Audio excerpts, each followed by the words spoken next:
Halo, apa kabar? Saya harap semua dalam kondisi sehat dan sudah siap untuk belajar fisika. Hari ini kita akan belajar tentang dinamika rotasi dan kesetimbangan benda tegar pada kasus benda menggelinding pada bidang miring. Ayo, mari kita perhatikan materi berikut. Pada saat kita mempelajari dinamika partikel, ketika benda menuruni bidang miring yang kasar, benda tersebut dianggap hanya bergerak secara translasi atau benda meluncur. Akan tetapi, jika benda tersebut berbentuk bola atau silinder, kira-kira gerakan daripada benda tersebut akan seperti apa? Ternyata benda tersebut selain bergerak translasi juga bergerak rotasi atau bola menggelinding yang disebabkan oleh gaya gesek antara benda dengan bidang miring. Mari kita lihat gambar berikut. Sebuah bidang miring dengan kemiringan theta, ada benda berbentuk bola atau silinder di atasnya, tentu benda ini memiliki massa. Karena gaya gravitasi akan ada berat yang arahnya selalu ke bawah. Yang besarnya adalah massa kali gravitasi, percepatan gravitasi. Jika kita memisahkan gaya berat ini ke arah yang searah dengan gerak benda, kita dapatkan M kali G kali sin theta.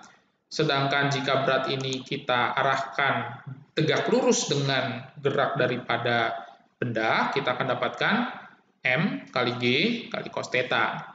Selain berat, kita juga akan mendapatkan gaya gesek yang dilambangkan dengan F kecil.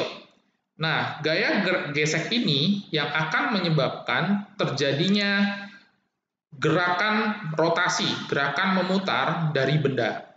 Oke, selanjutnya, karena benda tersebut bergerak, maka kita akan menggunakan hukum 2 Newton untuk gerak rotasi.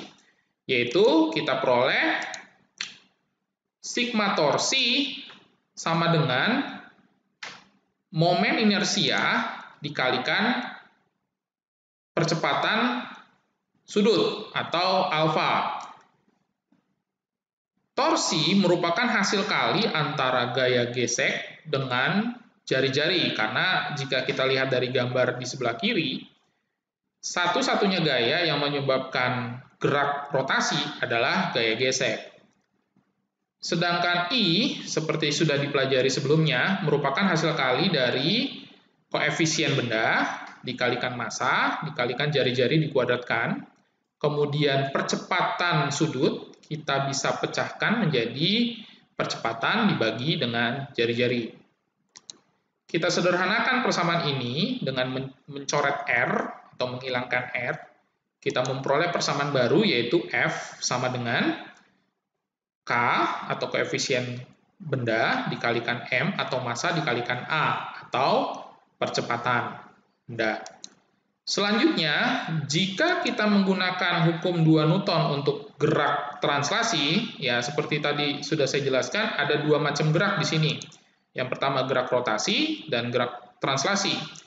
Untuk gerak translasi, kita lihat rumusnya untuk hukum 2 Newton adalah sigma F sama dengan M dikali A, atau total gaya sama dengan massa dikali percepatan.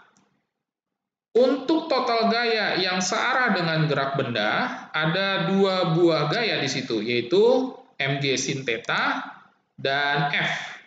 Jika mg sin theta kita anggap sebagai bersifat positif, bernilai positif, maka F-nya adalah bernilai negatif. Yaitu kita dapatkan akhirnya adalah massa dikali gravitasi dikali sin theta dikurang gaya gesek sama dengan massa dikali percepatan. Kita substitusikan gaya gesek yang kita dapatkan dari sebelumnya, yaitu koefisien dikali massa dikali percepatan, kita dapatkan persamaan berikut. Dan kita manfaatkan sifat distributif, kita akan memperoleh persamaan berikut, M-nya dikeluarkan, sehingga kita peroleh massa dikali kurung buka, G sin theta min Ka sama dengan massa dikali percepatan. Kita hapus atau kita eliminasi massanya, kita akan dapatkan persamaan berikut. G sin theta min KA sama dengan A. Kemudian kita kelompokkan antara A dengan KA. Kita dapatkan G sin theta sama dengan A ditambah KA. Selanjutnya, kita dapatkan persamaan berikut, G sin theta sama dengan AKA, A plus KA, dan selanjutnya untuk G sin theta sama dengan A dikalikan 1 ditambah K. Atau pada akhirnya ketika kita ingin mendapatkan A, kita akan memperoleh percepatan sama dengan G dikali sin theta dibagi dengan 1 plus K. Ini adalah persamaan untuk mencari percepatan benda ketika dia menuruni bidang miring yang kasar untuk benda yang menggelinding. Oke, yuk kita lihat contoh soal. Oke, ada sebuah bola pejal, nah bola pejal ya, bermasa 5 kg, menggelinding pada bidang miring kasar dengan kemiringan 30 derajat. Bola dilepas tanpa kecepatan awal. Jika jari-jari bola 7 cm, besar momen gaya yang bekerja pada bola tersebut adalah berapa Newton meter? Pertama, ketika kita bertemu soal seperti ini, yang harus kita tuliskan adalah apa yang kita ketahui. Yang kita ketahui pertama, benda tersebut berbentuk bola pejal, dan ini akan mempengaruhi nilai K. Untuk bola pejal, nilai K-nya adalah sebesar 2/5 atau 0,4. Selanjutnya, data berikutnya adalah kita memperoleh massa. Massanya sebesar 5 kg. Data selanjutnya adalah theta atau kemiringan daripada bidang miring, yaitu sebesar 30 derajat, dan dari theta 30 derajat ini kita peroleh bahwa sin theta sama dengan setengah. Ya. Selanjutnya, jari-jari daripada bola adalah sebesar 7 cm. Dan jangan lupa ini harus kita ubah ke satuan internasional, yaitu sebesar 0,07 meter. Dari semua data ini, selanjutnya kita lihat apa yang kita pengen cari. Apa yang ingin kita ketahui? Yang kita pengen ketahui atau yang ditanyakan di soal adalah berapakah torsi daripada bola tersebut. Ya.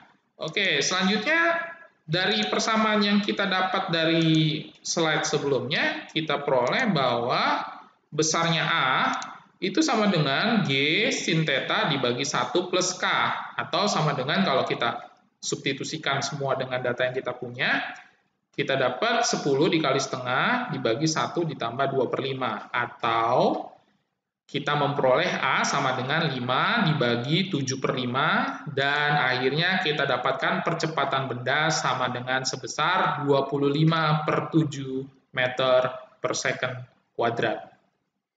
Selanjutnya, ketika kita sudah memperoleh nilai daripada percepatan atau A, kita mencari besarnya torsi. Nah, torsi ini bisa kita cari dengan I dikali alfa atau momen inersia dikali alfa. Jangan lupa momen inersia itu sama dengan K dikali M dikali R kuadrat dikali dengan A per R. Kita hilangkan, kita eliminasikan satu R-nya, karena ada satu di atas, satu di bawah, sehingga kita memperoleh torsi sama dengan koefisien benda dikalikan massa, dikalikan dengan jari-jari, dikalikan dengan kecepatan benda. Dan akhirnya kita substitusikan semua data yang kita punya, kita peroleh K-nya 2/5, M-nya 5, R-nya 0,07, dan A-nya adalah 25/7. Dan akhirnya torsi yang kita peroleh atau torsi atau momen gaya yang bekerja pada bola adalah sebesar 0,5 Newton meter. Demikian